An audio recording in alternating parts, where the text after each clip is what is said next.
Welcome to the Future of Teamwork podcast, where we explore cutting-edge strategies to keep teams human-centered, drive innovation, and empower you with the tools and insights needed to help your team excel and thrive in today's rapidly changing world. Your host is Dane Grunewald, a seasoned expert with over 20 years of experience enhancing team dynamics and innovation. Today, Dane is joined by Jeff Frick, a seasoned technology and media executive with a deep passion for exploring the intersections of innovation, work, and society. As the host of two leading podcasts, Turn the Lens and Work 20XX, Jeff brings unique insights into the transformative changes shaping the future of work, business, and technology. Tune in to discover, first, communication skills as a learned leadership practice. Jeff emphasizes that effective communication is essential for leaders and is a skill that can be developed with practice. Second, yes pathways in leadership. Jeff advocates for a leadership approach that seeks to say yes to new ideas. Finally, connecting work to the mission. Jeff highlights the importance of helping team members see how their individual contributions tie into the organization's broader mission, leading to greater engagement and overall productivity. So, teamwork makes the dream work, and we're here to inspire your next collaborative breakthrough. Gather your team or put on your headphones, and let's dive in together.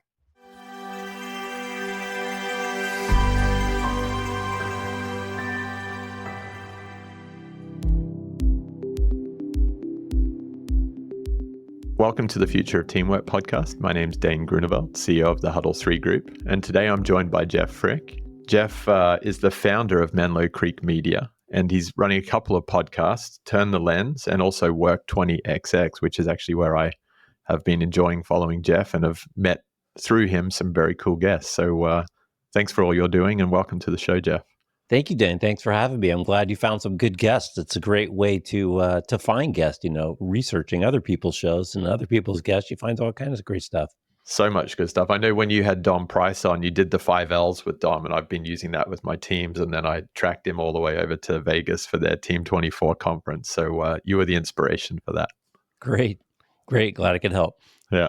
So tell us a little bit more about you. Like, how did you come to be doing this work and being so sort of curious and exploratory in your podcasts and other activities? Well, I've always been curious. I grew up in a TV store and selling TVs and selling, actually delivering TVs and delivering furniture. And actually, we had some really interesting innovation back in the day. I remember the first console video games that nobody knew what to do with. It was RCA and Atari, and I think the first game was bowling. So they said, Jeff, why don't you deal with it? Nobody else knows how to do this. So I've always been interested in learning new stuff. I think the world is a fascinating place, and I'm never fail to be amazed when you talk to anyone about any topic. As soon as you start diving into it a little bit, you find there's just this whole expansive world that maybe you knew nothing about. And so that's kind of a background.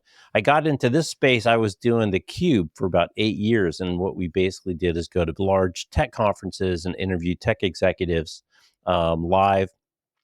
And we would do, 12 interviews a day per set. And that's how I got involved in kind of the interviewing and the media side. COVID hit, and our whole business was based on in-person live events. So we had to really quickly pivot. Fortunately for me, one of the guests that we had on earlier was Darren Murph from GitLab. And so, when it was March, April, and no one knew anything about hybrid work and there's no events, I'm like, well, and I didn't have any content to fill. I'm like, well, I'll just go to some of these experts who do know something about management and managing remote work and share it with the world because nobody else knows how. And Darren was one of those guys.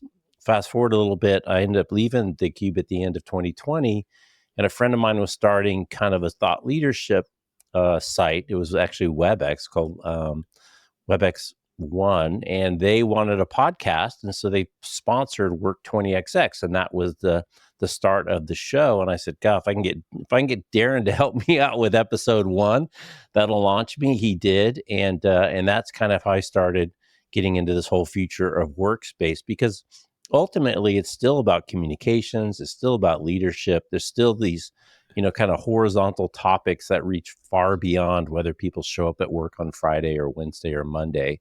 Yeah. So I've tried to be pretty consistent on that theme and really keeping it about leadership and communications and more horizontal things that don't necessarily just relate to the future of work. I've also been in Silicon Valley since 1985. Not always in tech. I jumped over in tech in about 97. So I've seen all these like wave after wave after wave after wave, from chips to software to SaaS to Yep. cloud to e-commerce, so it just never fascinates me that we never leave the second inning on any particular technology wave, it seems like, before the next wave crashes. You've got your cool surfboard over Yeah. your shoulder. So I'm fortunate to be in it. I live in Palo Alto. You can swing a dead cat and hit 87 startups that are now all probably doing AI, that were doing cloud before and doing e-commerce before that. And so it's a great place to be, and if you just keep your eyes and ears open, you can learn all kinds of fascinating, new and interesting things. So much cool stuff. I love that it started in the TV store and messing around with the Atari console. When I was a kid, there used to be a show on TV called Beyond 2000, which seems pretty dated these days. But, in the early 90s, late 80s, Beyond 2000, talking about these technologies that may emerge in the future, very ideating kind of stage. It was always kind of gripping to think, wow, could we really live like that? And now to your point, with those different waves of technology, we've come through a lot of those shifts. Right. And we'll continue to. And then, ChatGPT splashes onto the scene a couple Novembers ago, and everyone's like, oh my gosh, now what is this whole thing? And Yeah. to me, I think the part that's not talked enough about what ChatGPT did is actually create a voice interchange with a supercomputer that accompanies you in your pocket all the time. So, you used to not have access to computers. You used to have to, give it to the developers, or, there's product managers in between that translate, requirements into the code that the developers can write. Well, now I can talk to it, and it'll talk back to me, whether it's asking a simple fact check question or something a little bit more philosophical, or doing a little bit of exploration. So I think, that is, just the latest one. And then the thing that people, I don't think, get as close, and it's really just an Amazon recommendation engine. If you think of it that way, it's not that Yeah. crazy, but it's going to be integrated into everything we do, and all the apps. 90% of it you won't even see. You'll see the result of the application, but it's just like when you use a driving application and you make a wrong turn, and it readjusts, and it adjusts for traffic, and adjusts for all these other things. There's a lot going on under the covers that you don't necessarily see, that result in the output of the application. Yeah. I think that's what excites me most about the AI wave that we're in, is there's so many things about work and how we work. You talked about communications and leadership. Let's just focus on those two things without getting into the technicalities of how we Right. design products. There's so much communication that we're all having now on video, on email. There's very different leadership styles, and we're living through a period where I think a lot of leaders are stretched in how they manage their teams and what they have to manage their teams through. And you almost get the sense that the AI is going to start capturing some moments. Hey, Jeff, you and Dane were having this conversation, and I heard these words and sensed there was tension. Maybe you need to circle back with Dane and ask him a question like this. Very, very simple things, which, don't have to be big brother and scary, but they could be sort of like a golf caddy just kind of coaching you through communications and leadership. Right. Yeah, it's cool. When I was in business school, we had a speaker series, and I got involved with it, which turned out to be great. And one of our speakers that I hosted was Dave Pottruck, who at that point was the CEO of Schwab, and he had to negotiate Schwab's transition to e-commerce. This is like 1996, and so they went from charging a percentage of the transaction for each trade to all of a sudden they had to go to fixed pricing. So they made a quick move, and then I think it was E-Trade that came out for like $9.99 trades. And he's like, he goes, it was a tough board meeting when I have to go in and tell the board that we basically have to cut our prices in a huge, huge way to compete in this new world. So he managed that. But his main theme was, as a CEO, my number one, number two, and number three jobs are communication. I have to constantly be communicating to my internal constituents, my employees, and keeping them motivated about what the mission is. I have to constantly be communicating to my ecosystem, so my partners and Wall Street and all the other people who are involved and important to the business. And then I have to constantly be communicating to the outside world about what we're doing and why it's important. And he goes, that's my job. That's my only job. And the context was he's such a good public speaker. And we asked him about it, why he's such a good public speaker. And he goes, and he was a wrestler. He wrestled. I don't like the Olympics, but some international stuff. And he goes, I looked at it just like wrestling. I knew this was important. I hired a coach. I didn't let my ego get in the way. And I trained and I practiced and I trained and I practiced just like I would another move. And I think there's so much power in that message too, that, don't get your head all wrapped around the axle. It's just another skill. It's hard to learn new skills, but we can learn new skills, and communication is just another skill. It's an important one to practice. And that was turned out to be a really impactful time with him. I've interviewed him once since then. I tried to get him. He's retired. I mean, I could talk to the guy for hours. He's a phenomenal guy.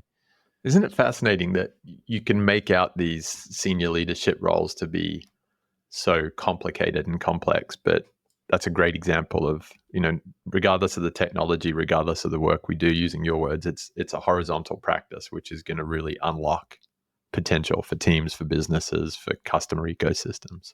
Right. And then the other thing that really changed when I was a salesman back in the day, right, you protected your Rolodex like it was gold, and you took all your business cards with you, all your contacts, and it was hard to find out, who's the head of marketing at Intel, whatever, pick a company, it was really hard.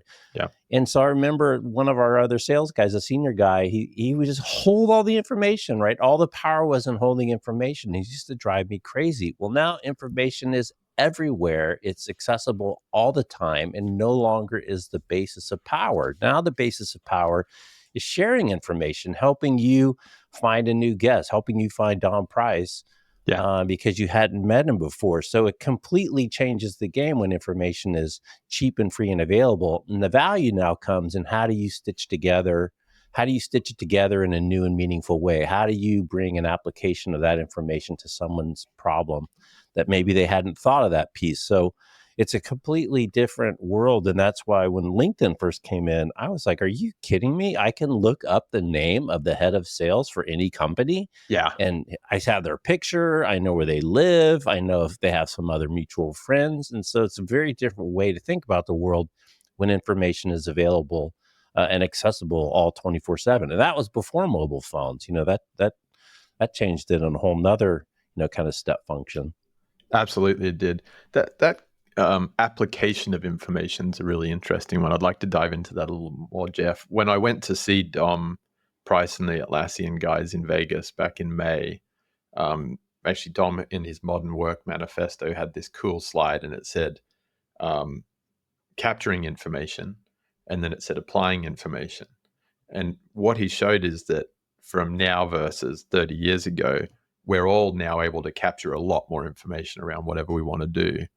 And actually where dysfunction starts to creep into teams is when all this information is available, but you cannot apply it to the way that you're working.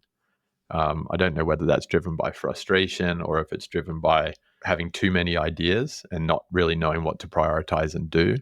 But with your guests and with what you're seeing in the world with this availability of information, how are you seeing that either accelerate teams who apply it well or actually slow them down and kind of gum up the works?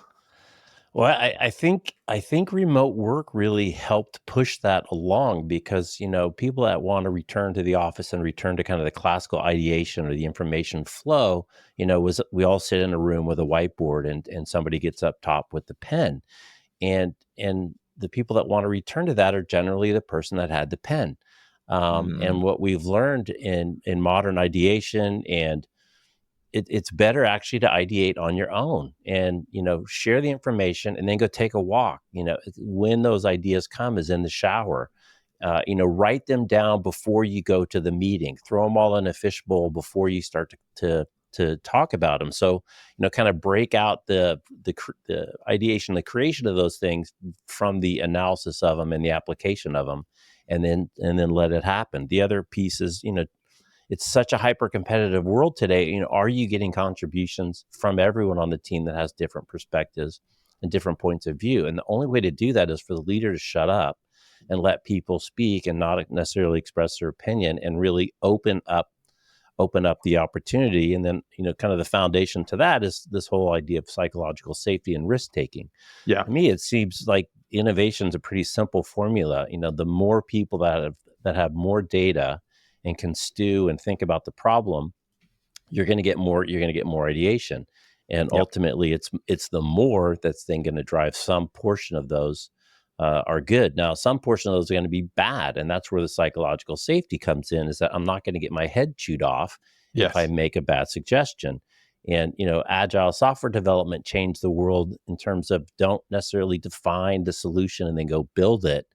Just get to the next iteration, make decisions faster. And if you make a bad decision, then you can change your decision. But it's better to make a decision that's a bad decision and change it versus making no decision at all. And if you think of organizations as decision-making machines, how do you increase the velocity? How do you increase, you don't want the bad decisions to outnumber the good decisions, but ultimately more is better. And how can you have, kind of a broader set to choose from that then increase the probability the one that you hit is the right one? And if it's not, change it. Yeah.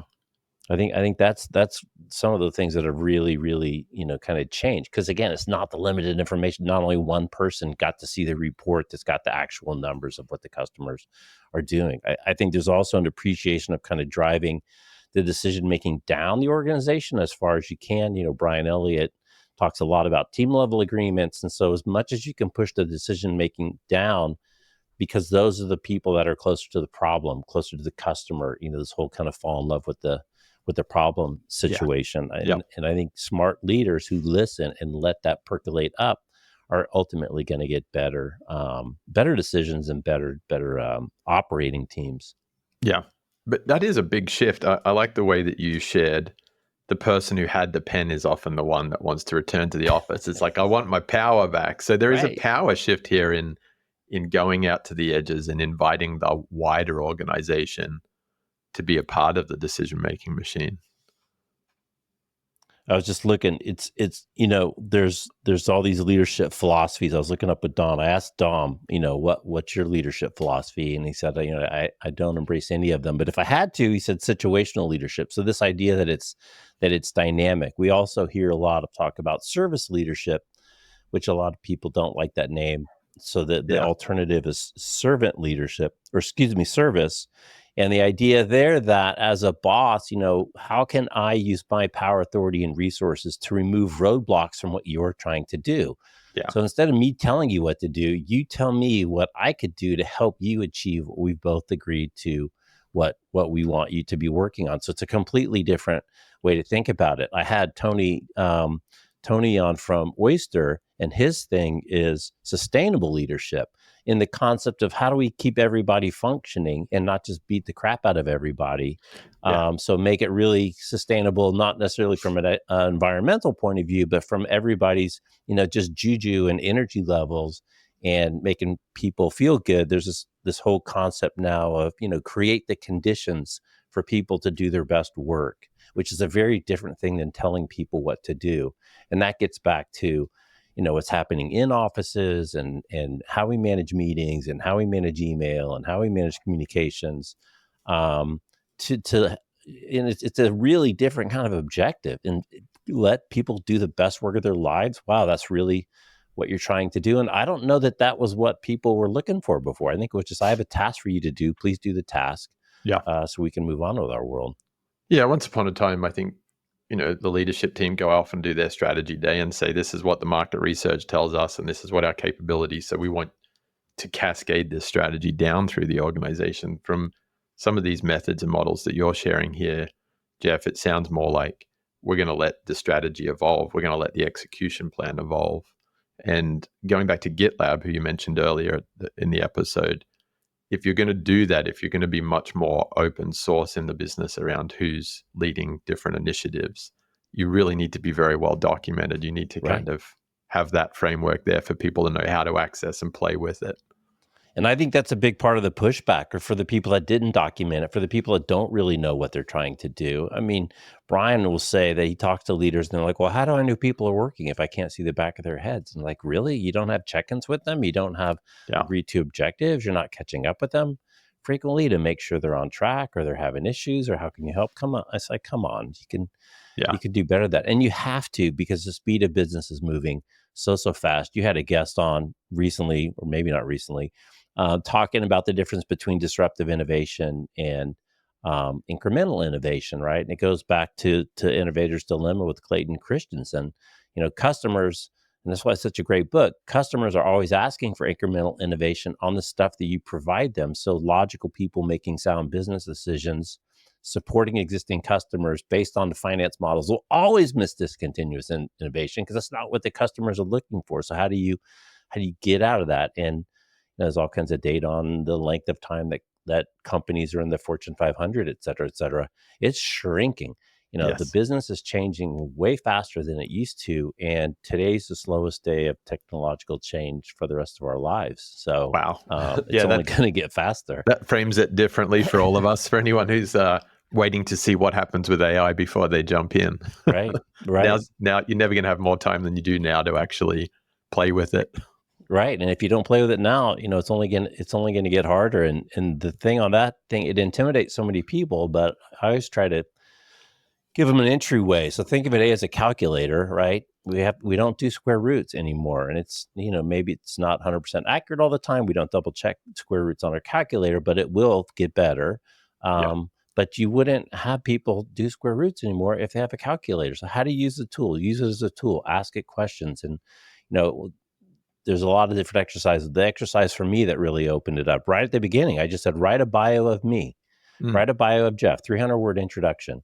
And it missed my college badly. I mean, completely missed where I went to school. So it immediately told me in a very visceral way, it doesn't crawl LinkedIn, and here was a hallucination that had I not known the information, I could have missed it. If you had used that to write an intro for me and you didn't double check it, you could have made a error. So it's only in using it and playing with it and see what comes back that you start to get more comfortable with the concept. And you can put it on your phone. There's really no excuses, I don't think, anymore.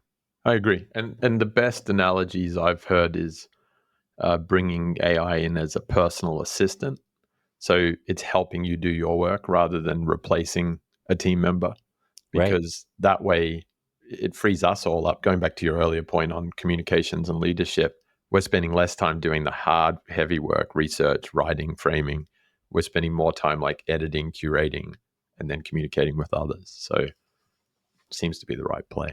Yeah, and it still has a ways to go, because what I would like it to do is tell me what I should do next. Like, what should I do right now? Like, as we get off this, of all the things on my plate, what would be the best thing for me to work on? Because we still have so much stuff. It's interesting. I was talking to someone the other day. We were negotiating a contract, and negotiating contracts is something that we don't teach in school, and becomes very emotional. And everyone's got very different vantage points on data. It's becoming more open, but there's a lot of data even when it is open. And I was suggesting to this person I was negotiating with, isn't it a shame that you and I have to put our relationships through so much burden of these games that you play in negotiation, leveraging, holding on to points, bringing up a reason that there's risk, or to undermine someone's confidence or create doubt. Like, negotiation is not a pretty effort, whether it's within a team or with a customer. You've got to think that the technology at some point in time could say, what we've learned of this organization and these types of contracts is X, and what we've learned of your contracts and organization is Y. And we think that there's a meet in the middle here. So it at least moves you through a few of those cycles and points you towards some win-win solutions. Yeah. And nobody likes to do that, right? So No. the other thing I think is interesting is how much of it's going to be people to people versus the machine to machine. And, do you put the negotiation piece out to the machines to say, this is kind of my optimum outcome. I like Dane. I want to have a long-term relationship. So, let's not squeeze the turnip too hard for this particular transaction, but let's set the stage for the future one. I had an interesting interview years ago with a gal, and she was telling me that she had this one person that always did this one job for her. And for whatever reason, that person was not available for the next week or the next month or whatever. And so she had to give it to somebody else. And it turns out this person did it completely different and better.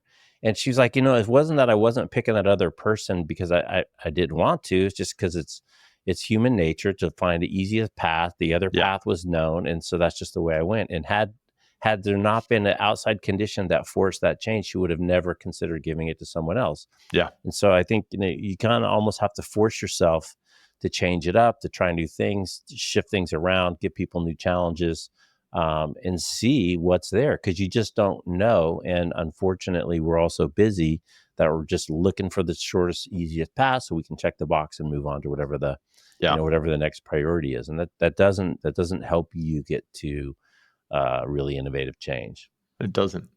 That actually draws me back to a point you raised earlier. So you talked about creating the conditions for success in teams. And you also referenced, I think it was Luke Williams, who was my guest, that talks about disruption. Yeah. And one of his great sound bites was, we don't want to do more cooking. We want to create better recipes. We've got all these ingredients, like your example there with the lady who went to a different team member to get a task done.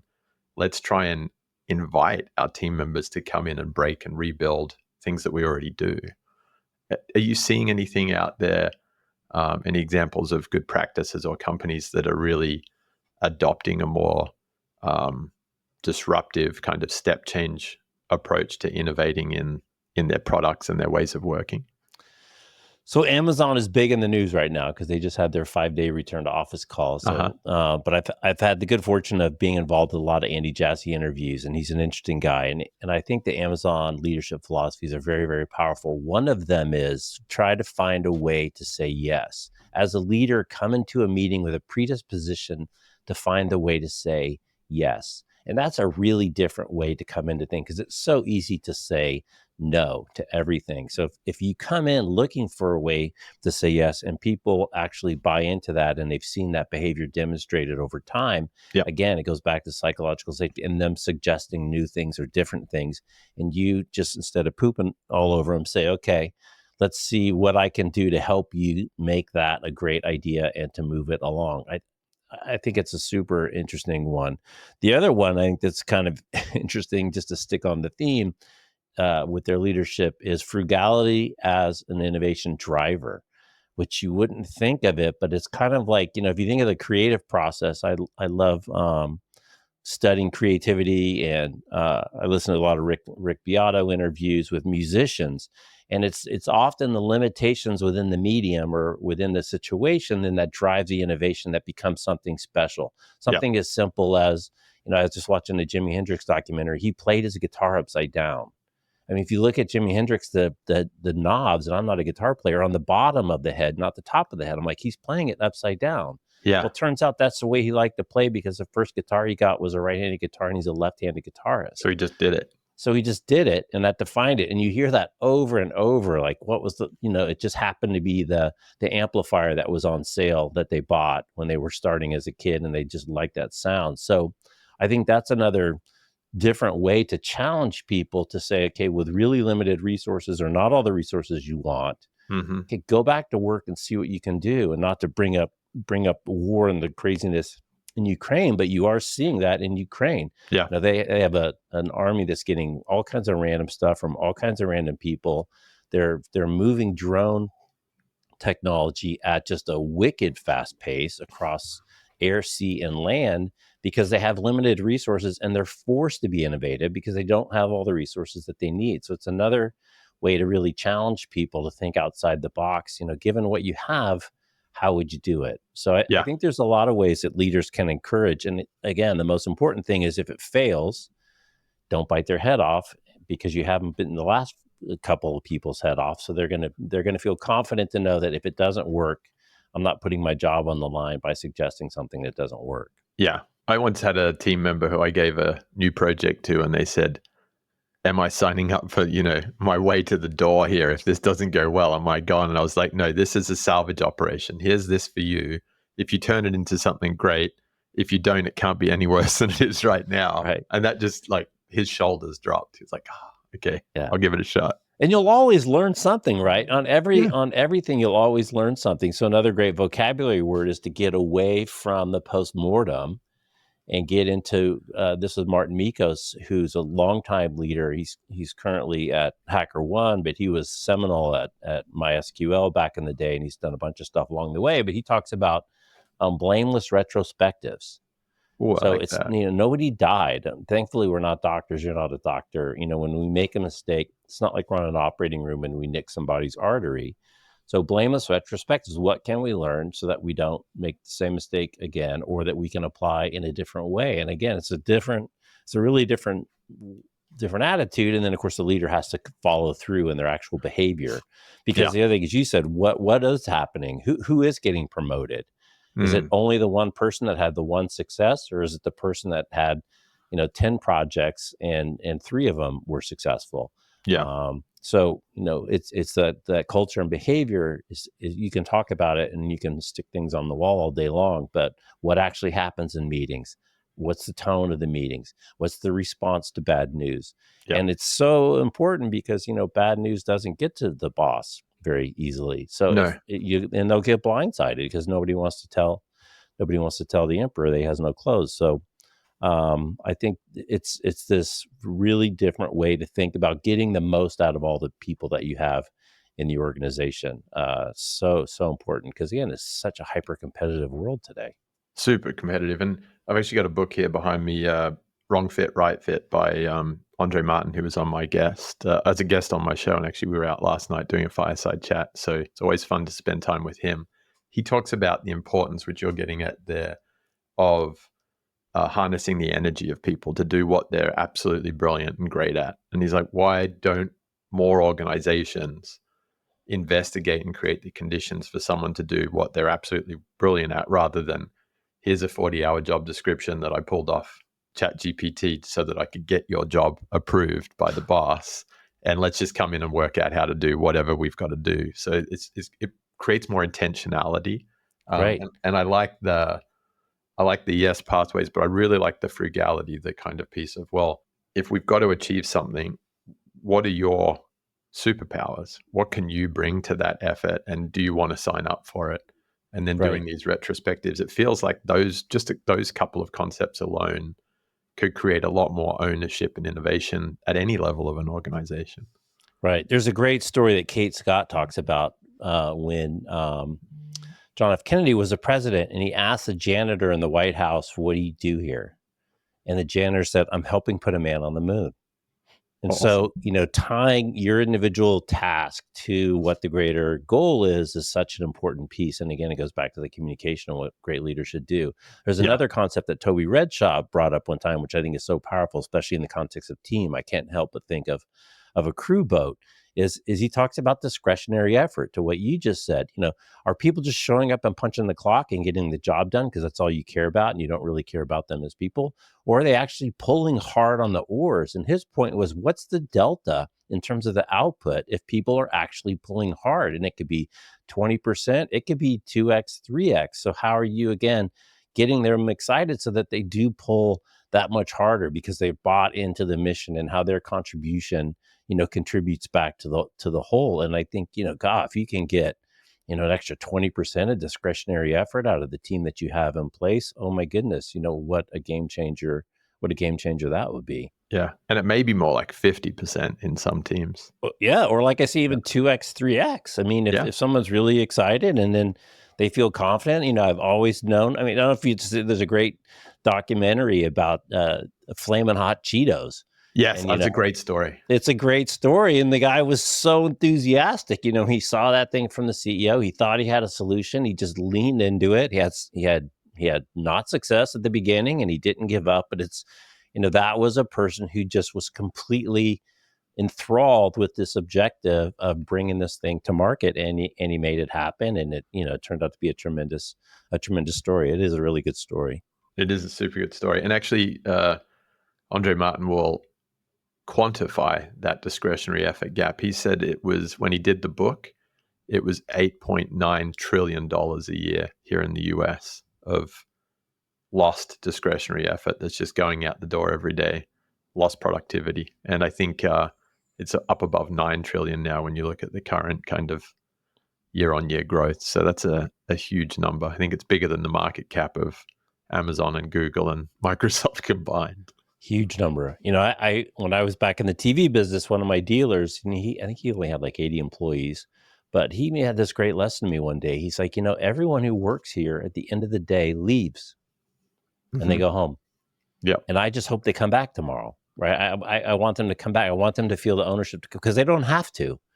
And it's like, it was such a different way to think about the people that work for him, that he wanted them to come back enthusiastically when the alarm clock went off tomorrow morning, versus, and I think it goes back to this other concept where thinking of people as people, the whole people, and not an asset like a piece of steel or a car or a factory that, you get X input in and you're going to get X, Y output out. But it's this concept of the whole person, and what are all the things that are impacting their ability to deliver that discretionary effort that you may or may not have any control over.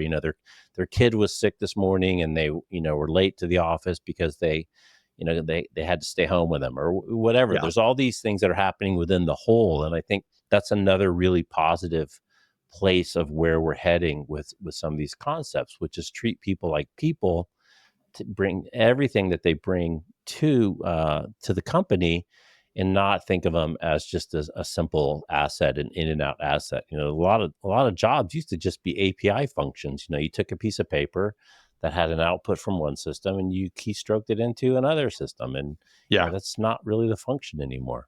No, you don't. Actually, another author here on one of the books behind me, Ian McDonald, on systems leadership, he and I were talking about the evolution of HR, the early days when you had these brilliant people created machines, and then they realized all of the scientists that were building these manufacturing machines or otherwise engines were saying, well, we need people to operate them. And so they hired a bunch of people and said, well, we're going to create this department to manage the people, and we're going to stay over here and keep managing the machines. So there was kind of this bifurcation, coming out of the industrial era. And we've seen in the last 15 years or so, we've shifted from personnel to human resources. And now you're seeing human resources to people. Right. But it's still not yet really changing that much. And what we're discussing here today, Jeff, it makes me think of this concept of energy. We talked about it in a couple of different ways. But are we really managing human energy rather than human resources or human tasks? And maybe there's a lot of opportunity there with what technology is enabling in that. Yeah, aspect. I love that. I love that concept. I haven't heard that before, but it makes sense, right? That's what pilots do. That's what sailors do. Yeah. Think of in terms of the energy and maximizing your energy and not doing things that pull your energy down, or if you do, make sure you're overcompensating it. I like that framework a lot. Unfortunately, so much of what we do is still tied back to the factory when the paper was like the material going down the line. And I've talked about it many times. At the start of my career, that's where work was. That's where the files were. That's where the collateral was. That's where your mail went. That's where the phone rang. And you had an inbox, like a physical inbox with a piece of paper that you took out and you did something to it and you stuck it in the outbox, and then it got in the manila envelope with the red string and it went to somebody else to do the same thing. And so unfortunately that metaphor still is way too popular, because that's just not the way that things get done anymore. No. Before the show, you and I were talking about this whole theme of innovation, but also sort of going to I think you called it the lost Einstein, going right out into the fringes and saying, well, what if some young person in Africa or some other part of the world can access our information, access our technology, and actually has the idea in their mind or can see it in a different way. Tell me a little bit more about, where that comment came from and where you're seeing sort of optimism for us being much more open, much more accessible in the work that we're all doing. Yeah, I actually looked it up. My AI project, I named her, my custom ChatGPT, Anita Iverson AI. As a young Black girl living in Philly whose dad was an Allen Iverson fan, right? And this idea is so powerful. I guess the original research was done by Alexander Bell et al. In like 2018, when they found that innovation comes from people who've been exposed to innovation, and this idea that a lot of people never get that exposure. And so now having these tools, and the other thing, I saw Ray Kurzweil speak recently. He's out on his book tour the singularity is nearer. And he talked about this concept of mortality escape velocity, which is a completely different concept. But he said, the rich people that fund the early technology, but eventually it gets so cheap and we all have access to it. And I did some investigation on, say, a Cray supercomputer from the late 70s to what we all have now on our phone. Yeah. And the exponential curve growth it's unfathomable. What used to even say a T1 in 1973, I interviewed Jack Niles, the grandfather of telecommuting.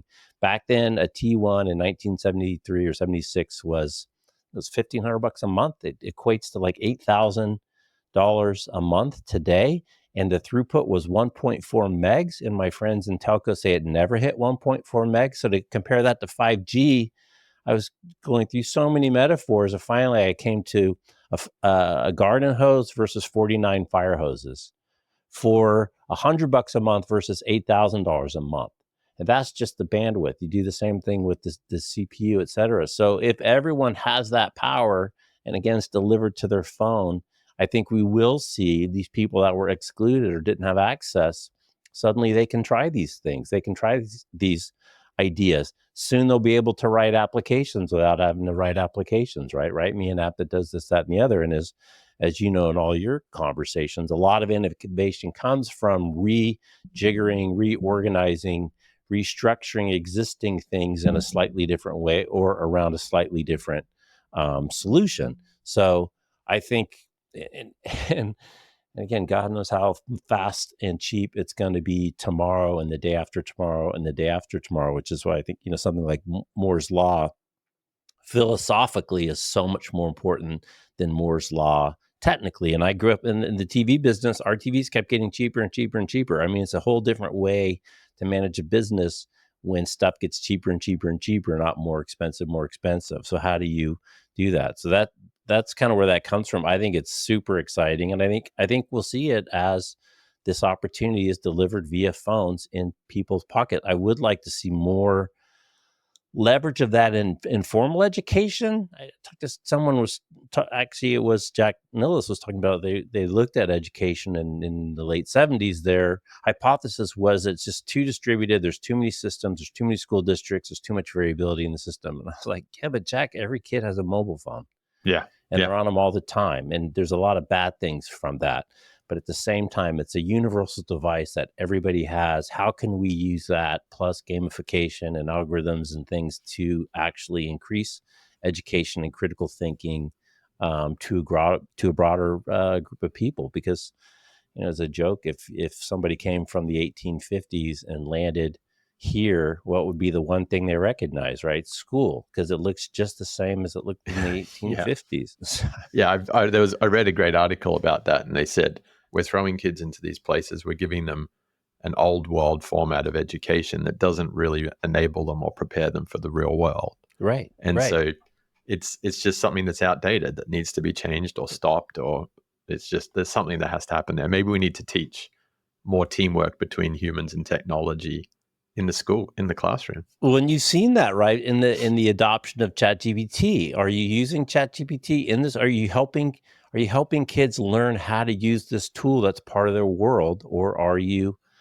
pushing back and thinking of it as a way to plagiarize? And actually, people need to learn the art of using this tool just like they learned how to use a calculator. And one of the innovative things I said is one teacher did is that the actual class was they had each student grade another student's paper. Mm-hmm. So it wasn't whether you could find the information, but how well did you, again, assemble the information? Did you use critical thinking? That's a cool exercise. Stack it up. So we have to, we can't stick our head in the sand and pretend these things aren't here. They're here. How do we do a better job using them and teaching people to use them in the world in which they exist? Because there's no kid today that ever had to do square roots, ever. Nobody does square roots in their job. Look back in, early NASA days, those guys doing curves and trying to figure out the map of Apollo very and how it's getting around. It's totally manual. Yeah. Slide rules. Come on. No, it is. Well, we've had a great conversation, Jeff. Just some of the high points. I loved starting with, a lot of it comes back to just going horizontal with better communications, better leadership. But as the technology kind of comes in, just just the opportunities to think about expanding access for team members to come up with the ideas, to be part of that decision-making machine. I really like the way that you framed that.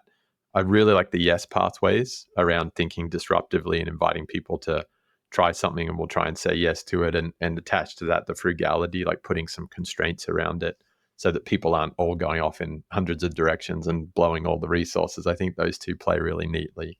And this whole construct of the more you expose people to innovation, the more innovation is going to happen. That's a very exciting call to action for the future of teamwork and the future of education on teamwork too. So just wonderful conversation. Thank you for bringing all of these rich kind of references and insights. If our listeners want to come and find you over at Work20XX or engage and connect with you in general, how do they best find you? LinkedIn is probably the best. I'm there all the time. I post quite frequently. That's probably the best place to find me. But I want to leave you one last concept that Brian Elliott talks about is because we have asynchronous now. You can do a lot of this work stuff offline, so that when you are together, invest in building trust, invest in building relationships. And you talked about cooking. When he does his team meetings, they spend a lot of time preparing meals and sharing meals and really getting to know one another as people, so that when the proverbial, hits the fan, you have the trust in the relationship that you can call on somebody to help. And I think that's a really key piece. Move the crap to asynchronous and really invest the time we do have together to build those real human relationships. No, I love that. And I think more human relationships will be good for communities at large. Well, thank you very much. It's really been a treat. Thanks, Jeff.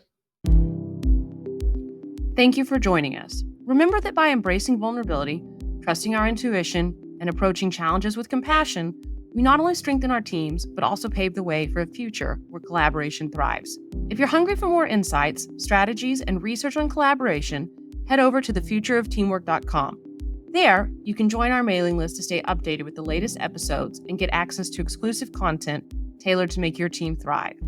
Together, we can build the future of teamwork. Until next time.